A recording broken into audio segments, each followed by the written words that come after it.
మహాశివరాత్రి రోజు రుద్రతంత్రంలో పాల్గొని ఎలాంటి బలమైన సమస్యల నుంచైనా బయటపడే సంపూర్ణ శివానుగ్రహాన్ని పొందండి. Welcome to Suman TV. నేను మీ Suman TV. According to Vedic astrology కనుక మనం చూసుకుంటే శతభిష నక్షత్రం వారికి ఎస్పెషల్లీ విమెన్కి కర్మ సిద్ధాంతం ఏం చెప్తోంది, ఎలాంటి జాగ్రత్తలు పాటించాలి అనేది ఈరోజు మనతో పాటు వేదిక్ ఆస్ట్రాలజర్ ఉమా గారు ఉన్నారు. అది వారి మాటలు తెలుసుకుందాం. హలో ఉమా గారు. హలో నాగరాజ్ గారు. సార్, శతభిష నక్షత్రం వారికి కనుక మనం చూసుకుంటే జనరల్గా ఎలాంటి కర్మ సిద్ధాంతం అనేది ఉంటుంది, అంటే ఇవి ఎన్ని రకాలుగా ఉంటాయి? ముఖ్యంగా నాగరాజు గారు, కర్మ సిద్ధాంతము మన వేదిక ఆస్ట్రాలజీకి మూలమైందండి. దాంట్లో ముఖ్యంగా 3 రకాలుగా విభజించబడి ఉంటుంది. మొదటిది సంచిత కర్మ. అంటే నేను అనే పదానికి అర్థం నా జీవాత్మ అని అర్థం. నా జీవాత్మ ఎప్పుడైతే ఆరంభమైందో అక్కడి నుంచి ఎన్ని జన్మలు నేను ఎత్తానో అన్ని జన్మల్లో నేను ఏవైతే కార్యాలు, పుణ్యకార్యాలైనా పాపకార్యాలైనా నేను చేసి ఉన్నానో దాన్ని కర్మ అంటారు. అక్కడి నుంచి వెంట పెట్టుకుని వచ్చి ఇప్పుడు ఈ నిమిషం వరకు మనకు ఉన్నటువంటి కర్మనే సంచిత కర్మ అంటారు. ఉదాహరణకి వేదిక ఆస్ట్రాలజీలో కాలసర్పదోషము అని ఉంటుంది. కాలసర్పదోషం చూసినప్పుడు ఈ కాలసర్పదోషం కేవలం మీకు మాత్రమే వచ్చింది కాదు, మీ వంశపారంపర్యంగా వచ్చింది అని మనం చెప్తాం. అంటే మనం చేసినటువంటి కర్మనే కాకుండా వంశపారంపర్యంగా వచ్చినటువంటి కర్మ కానీ, అంటే వాళ్ళు చేసిన తప్పులకి కూడా మనం బాధ్యత వహించాల్సి వస్తుంది. వాళ్ళు చేసిన దానికి మేమెందుకు అనుభవించాలని అనుకుంటూ ఉంటారు చాలామంది. వాళ్ళు చేసింది మీరు అనుభవించేటువంటి యోగం ఉంది కాబట్టి వాళ్ళకి మీరు మనవళ్ళగానో ముని మనవళ్ళగానో జన్మిస్తూ ఉంటారు. అది కూడా కర్మనే. ఆ రకంగా పుట్టారు కాబట్టి ఖచ్చితంగా అనుభవించాల్సి వస్తుంది. దాన్ని సంచిత కర్మ అంటారు. అంటే ఇప్పుడు మనము ఈ రకమైనటువంటి జీవితాన్ని, ఈ రకమైన శరీరాన్ని, ఈ రకమైనటువంటి సౌకర్యవంతమైన జీవితాన్ని గడుపుతున్నామంటే కారణం సంచిత కర్మనే. అదేవిధంగా మీకు ఏదైనా ఇబ్బందులు వచ్చినా దానికి కారణం సంచిత కర్మనే. ఇక రెండవది ప్రారబ్ధ కర్మ అండి. ప్రారబ్ధ కర్మ అంటే ఇప్పుడు ఈ క్షణము మనము మన శరీరంతో కలిపి మనం చేసేటువంటి కర్మ. ఇప్పుడు నేను ఒక 4 మాటలు మాట్లాడుతున్నాను, ఇది నా స్పృహతోనే నేను మాట్లాడుతున్నాను, నా ఇష్టపూర్వకంగానే నేను మాట్లాడుతున్నాను. లేదు ఇలా వెళ్ళి ఎవరినో కత్తించుకుని పొడిచాను అనుకోండి, నా స్పృహలోనే నేను పొడుస్తాను, నా చేతులతోనే నేను పొడుస్తాను.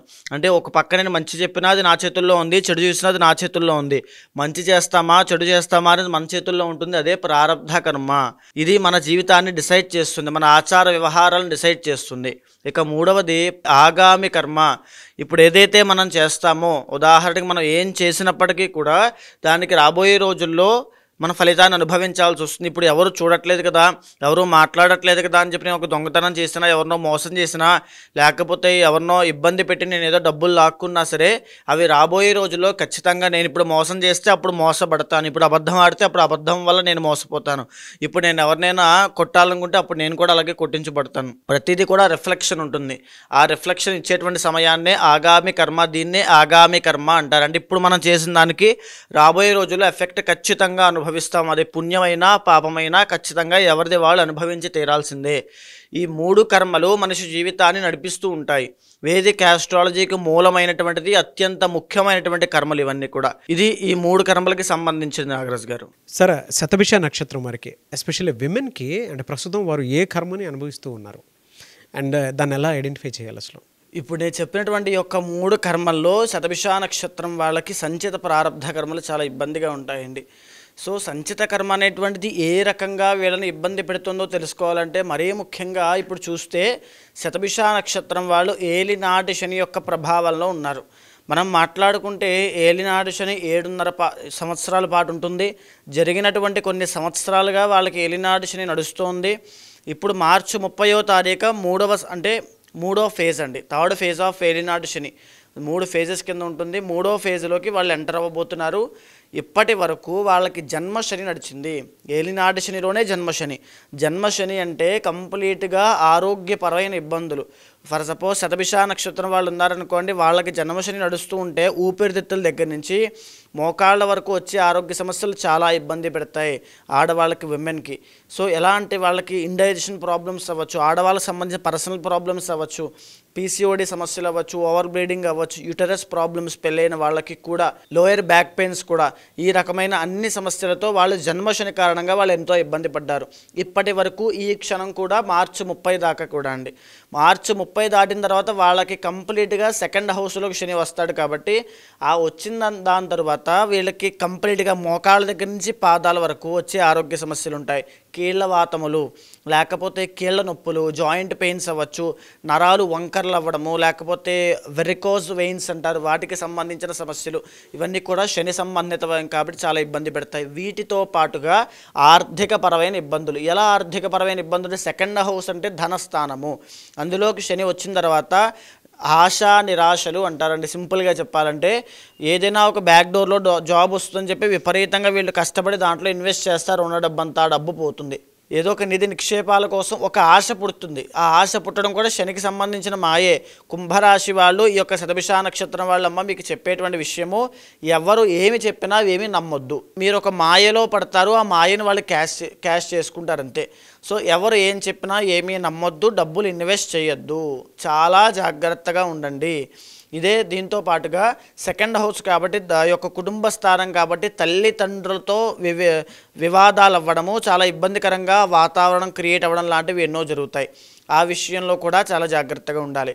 ఇంకా చూసుకుంటే మార్చ్ 28, 29, 30వ తారీఖుల్లో షష్టగ్రహ కూటమి యొక్క ప్రభావం వల్ల వీళ్ళకి ఆరు గ్రహాలు ఈ 2వ స్థానంలో పట్టబోతున్నాయి. మీరు చూడండి, 2వ స్థానంలో శని మాత్రమే పడితేనే ఇవన్నీ చెప్పాను. 6 గ్రహాలు 2వ స్థానంలో పడితే ఆర్థికపరమైన ఇబ్బందులు, ఒక్కసారిగా ఆర్థికంగా స్తంభించిపోవడము, ఎంత పెద్దవారైనప్పటికీ కూడా ఆర్థికంగా స్తంభించిపోవడం అనేటువంటి జరుగుతుంది. దీంతో పాటుగా 8వ స్థానంలో కూడా కేతు యొక్క సంచారం నడుస్తూ ఉంటుంది కాబట్టి మానసికంగా యాంగ్జైటీ కానీ, డిప్రెషన్ కానీ, లేకపోతే ఆ యొక్క ఓవర్ థింకింగ్ ప్రాబ్లం కానీ తీవ్రతరం అవ్వడము. కొంతమంది ఇంటర్నల్ జాతకంలో కొన్ని particular areas of planetary combinations ఉన్నప్పుడు ఆడవాళ్ళకి ఎస్పెషల్లీ సూసైడ్ థాట్స్ కూడా వస్తాయి. అంటే వాళ్ళని వాళ్ళు ఇంకా క్విట్ అయిపోదాం అన్నటువంటి ఫీలింగ్లోకి వెళ్ళిపోతారు. వాళ్ళకి తెలియదు అది శని యొక్క ప్రభావం కాబట్టి చాలా జాగ్రత్తగా ఉండండి అమ్మా. ఇంటర్నల్ జాతకంలో కనుక మీ దశ అంతర్దశలు బాగాలేకపోతే వాటికి సంబంధించిన పూజలు చేయండి. ఆ పూజలు చేస్తే మిమ్మల్ని కాపాడుతుంది. ఆ గ్రహాలు అంత ఇబ్బంది పెట్టవు, ఆ కర్మ అనేటువంటి తగ్గుతుంది. దీంతో పాటుగా ఇప్పుడు ఈ నడిచేటువంటిదంతా కూడా దేనివల్ల నడుస్తోంది అంటే ఇప్పుడు నేను చెప్పేటువంటిది కర్మ. ఏ కర్మ సార్ వీళ్ళకి ప్రస్తుతం? సంచిత కర్మ అండి. సంచిత కర్మ వల్ల వచ్చేటువంటి ప్రారంధ కర్మ. అది ఎలాగా అంటే సంచిత కర్మ వల్ల వీళ్ళకి ఆరోగ్య సమస్యలు జన్మశని వచ్చాయి. ఆ ఆరోగ్య సమస్యలు వచ్చాయి, దానికి ప్రారంధ కర్మ ఏం చేస్తుందంటే వీళ్ళ ఆరోగ్యం మీద శ్రద్ధ పెట్టనివ్వకుండా చేస్తుంది. ఆ ఆరోగ్యం మీద శ్రద్ధ పెట్టేటువంటి సమయంలో ఎన్నో పనులు, ఆటంకాలు, వాటి మీద నిశ్రద్ధ, ఆ యొక్క అజాగ్రత్త అన్నీ కూడా వీళ్ళకి అనుకోకుండా వచ్చేస్తాయి. 2 రోజుల్లో హాస్పిటల్కి వెళ్తే అది తగ్గుతుంది అనుకుంటే 2 రోజుల్లో ఖచ్చితంగా పని వస్తుంది. 3వ రోజున వెళ్తారు, అప్పటికే అది తీవ్రం అయిపోతుంది. ఇదే జరుగుతుంది వాళ్ళ జీవితంలో. ఇది ప్రారంధ కర్మ. ఏదో ఒక పని రావడం, హాస్పిటల్కి వెళ్ళలేకపోవడం ప్రారంధ కర్మ. ఆ సమస్య రావడం సంచిత కర్మ. ఈ రకంగా వాళ్ళకి ఇబ్బందులు రాబోయే రోజుల్లో కూడా ఇది ఆర్థిక పరంగా వస్తాయి, చాలా తీవ్రం అవుతాయి. వెరీ కేర్ఫుల్గా ఉండండి. ఇంటర్నల్ ఈ యొక్క కర్మ అనేటువంటిది ఎందుచేత వస్తుంది అంటే మనం చేసుకున్న కర్మ వల్ల. అది శని యొక్క శని కర్మకారకుడు ప్రతినిధి కాబట్టి శని మనల చేత అనుభవింపజేస్తున్నాడు. ఎలా సార్ అంటే వీరికి ఇయర్ మొత్తం చూసుకుంటే 2025లో ఏ మంత్ నుంచి ఏ మంత్ వరకు వీళ్ళకి నెగిటివ్ పీరియడ్ ఉండే అవకాశం ఉంటుంది, పాజిటివ్ పీరియడ్ ఉండే అవకాశం ఉంటుంది? ఈ వారము కానీ, ఈ మాసము కానీ, రాబోయే మార్చ్ కానీ వీళ్ళకి ఏ గ్రహాలు అనుకూలించట్లేదు. మనం మొన్న మాట్లాడుకున్న వార ఫలితాల్లో అయినా, మాస ఫలితాల్లో అయినా కుంభరాశి వాళ్ళకి ఎన్ని గ్రహాలు యోగిస్తున్నాయని శతభిష నక్షత్రం వాళ్ళకి ఓన్లీ 1 ప్లానెట్ శుక్రుడు మాత్రమే యోగిస్తున్నాడు. అవుట్ ఆఫ్ 9 1 ప్లానెట్ మాత్రమే యోగిస్తుందంటే వాళ్ళ యొక్క స్థితి ఎంత క్రిటికల్గా ఉందో ఆలోచించండి. ఇంటర్నల్ జాతకంలో దోషాలున్న వాళ్ళు అష్ట కష్టాలు పాలవుతారు. అదేవిధంగా ఈ మార్చి 30వ తారీఖు వరకు ఈ యొక్క దశలు ఇంచుమించుగా ఇలానే ఉంటాయి. చాలా జాగ్రత్తగా ఉండాలి. మార్చి 30వ తారీఖు దాటిన తర్వాత కాస్త ఉపశమనం పొందే అవకాశాలు ఉంటాయి. ఎందుకంటే 3వ స్థానంలోకి వెళ్తారు కాబట్టి కాస్త ఉపశమనం పొందే అవకాశం ఉంటుంది. ఈ యొక్క కుంభరాశి వాళ్ళకి, ఈ యొక్క శతభిష నక్షత్రం వాళ్ళకి 5వ స్థానంలోకి గురుడు రాబోతున్నాడు మే 15వ తారీఖు తర్వాత. ఆ తరువాత వీళ్ళకి కాస్త డబ్బు విషయంలో ఉపశమనం పొందే అవకాశం ఉంటుంది. డబ్బు చేతికి అందడము, ధన ఆదాయం పెరగడము, కాస్త పేరు ప్రఖ్యాతులు మళ్ళీ. ఎందుకంటే ఇప్పటిదాకా పడ్డారు కదండి. ఇంకో విషయం మీరు బాగా గమనించండి. ఇందాక నేను మొదట్లో చెప్పినటువంటిది, ఈ సమయంలో ఆశా నిరాశలు. మీరు ఎక్కడ డబ్బు ఇన్వెస్ట్ చేస్తారో అది నష్టపోతారు.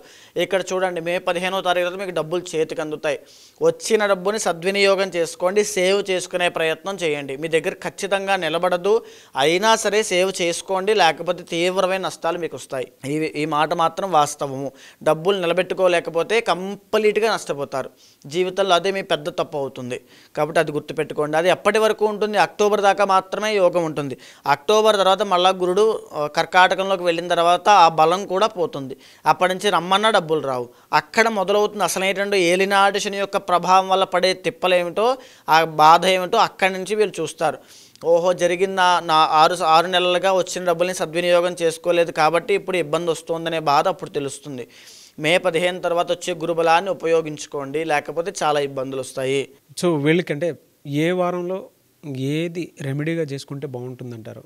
మరీ ముఖ్యంగా ప్రతి శనివారము వెంకటేశ్వర స్వామి యొక్క ఆరాధన ఖచ్చితంగా చేయాలి. అదేవిధంగా శని భగవానుడికి నల్ల నువ్వుల నూనెతో అభిషేకం చేస్తే కనుక కాస్త ఉపశమనం పొందుతారు. వీటితో పాటుగా ఇంటర్నల్ జాతకం చూసుకోవాలి నాగరాజు గారు. ఇంటర్నల్ జాతకంలో శని బాగుండాలి, గురుబలం ఉండాలి, దశాంతర్దశలు బాగున్నప్పుడు మాత్రమే ఇవేమీ వీళ్ళని ఏమీ చేయలేవు, లేకపోతే చాలా తీవ్రమైన కష్టాలు ఉంటాయి. అయితే కర్మ సిద్ధాంతం ప్రకారం కనుక మనం చూసుకుంటే వారు అనుభవిస్తున్నటువంటి కర్మలు ఏవైతే ఉంటాయో వాటి నుంచి ఒక్కొక్క రిలీఫ్ కోసం అయినా సరే, ఎలానంటే జనరల్గా అడుగుతూ ఉన్నాను, ఎలాంటి రెమెడీ పాటిస్తే బాగుంటుందంటారు? మేజర్గా నాగరాజు గారు, మనము ఏ కర్మతో బాధపడుతున్నా అది కర్మనే, అది కష్టమే. ఖచ్చితంగా చాలామంది ఇప్పుడు మనం చూసిన వాళ్ళు చాలామంది యాక్యురేట్గా చెప్తున్నారండి అంటున్నారు. మన అపాయింట్మెంట్ తీసుకుని జాతకం చెప్పించుకుంటున్నారు. కానీ జాతకం ద్వారా మనకు తెలుస్తుంది ఏ సమస్యలు ఉన్నాయి, ఎప్పటి వరకు ఉంటాయి, మనం దానికి ప్రికాషన్ తీసుకోవాలని. దానికి సంబంధించిన పూజలు ఖచ్చితంగా ఆచరించడం వల్ల మాత్రమే ఆ కర్మ అనేటువంటిది నాశనం అవుతుంది. ఆ కారణం వల్లనే ఈ మహాశివరాత్రి పర్వదినాన్ని పురస్కరించుకుని కర్మ ప్రాయశ్చిత్త రుద్రతంత్రము అనేటువంటి కార్యక్రమాన్ని ఏర్పాటు చేయడం జరిగింది. ఆరుద్ర నక్షత్రం వాళ్ళైనా, లేకపోతే ఏ నక్షత్రం వాళ్ళైనా, ఏ రాశి వాళ్ళైనా సరే ఈ యొక్క కార్యక్రమంలో పాల్గొనండి. ఎందుకు అని అంటే, మనం ఎన్నో జన్మల నుంచి మనం చేసుకున్నటువంటి కార్యములు అంటే కర్మలు మనల్ని వెంటాడుతూ ఉంటాయి, పాపకర్మలు. అది ఏ నిమిషాన మనకి ఎలా ఉంటుందో మనం చెప్పలేము. అపమృత్యు గండాలు రావచ్చు, లేకపోతే మ్యారీడ్ లైఫ్లో ఇబ్బందులు రావచ్చు, మిస్క్యారీ అవ్వడం లాంటి సంతాన సమస్యలు రావచ్చు, సడన్ చేంజెస్ రావచ్చు జీవితంలో. ఇవన్నీ కూడా జాతకంలో కర్మ వల్లే సంభవిస్తూ ఉంటాయి. ఆ కర్మని నాశనం చేసుకోవడం తప్పకుండా చాలా అవసరం అండి. అది ఓన్లీ మహాశివరాత్రి నాడు మాత్రమే సాధ్యం అవుతుంది. త్రిదళం త్రిగుణాకారం త్రినేత్రం చత్రయాయుధం త్రిజన్మ పాప సంహారం ఏకబిల్వం శివార్పణం. ఒక్క ఏకబిల్వాన్ని మనం సమర్పించడం వల్ల త్రిజన్మ పాప సంహారం, 3 జన్మల పాపం పోతుంది. కానీ ఆ రోజు మనం చేసేటువంటి కార్యక్రమంలో ఎన్నో విశేషమైనటువంటి శివకార్యములు చేస్తున్నాం. వాటి వల్ల ఎంతటి కర్మ నాశనం అవుతుందో ఆలోచించండి. ఏవైనా కోరికలు, ఏవైనా బలమైన సమస్యలు ఏమున్నా సరే, మీరు కాకపోయినా, మీరు రాలేకపోయినా తప్పకుండా 10 మంది భక్తులను తయారు చేయండి. 10 మందికి ఆది దంపతులు అనుగ్రహం పొందేలా 10 మందికి ఈ విషయాన్ని చెప్పండి. 10 మంది కార్యక్రమంలో పాల్గొనేలా చేయండి. ఎప్పుడు ఎక్కడుండే అవకాశం ఉంటుందన్న? ఫిబ్రవరి 26వ తారీఖు సాయంత్రము, అంటే ఇంచుమించుగా రాత్రి 8 గంటలకు ప్రారంభమయ్యి ఆ జాగరణ అంతా కూడా స్వామి సన్నిధిలోనే ఉదయం సూర్యోదయం అయ్యేంత వరకు జరుగుతుంది. శివరాత్రి జాగరణ ఉంటుంది తప్పకుండా. అవునండి. ఓకే. రాత్రంతా జాగరణలోనే ఈ యొక్క స్వామి లింగోద్భవ కాల పూజలు అంటారు. లింగోద్భవ కాల స్వామి ఏదైతే సమయంలో ఆవిర్భవించారో ఆ సమయంలో మాత్రమే ఇది చేయాలి. సో మనం చేసేటువంటి కార్యక్రమము హైదరాబాద్ శ్రీనగర్ కాలనీ సత్యసాయి సేవా నిగమాగమం అనేటువంటి ప్రదేశంలో జరుగుతోంది. మీరు కింద కనిపించేటువంటి నెంబర్కి కాల్ చేస్తే మా వాళ్ళు మీకు పూర్తి వివరాలన్నీ కూడా చెప్తారు. సో ఎవరైనా సరే పార్టిసిపేట్ చేయాలి అనుకునేటువంటి వాళ్ళు స్క్రీన్ మీద మీకు ఉమాగారి కాంటాక్ట్ నెంబర్ కనిపిస్తుంది. దానికి మీరు కాల్ ఆర్ మెసేజ్ వాట్సాప్ చేసినా సరే, మీరు ఎవరైనా సరే మహాశివరాత్రి రోజు కనుక, అంటే జన్మానికి శివరాత్రి అని చెప్పేసి మాట్లాడుకుంటూ ఉంటాము.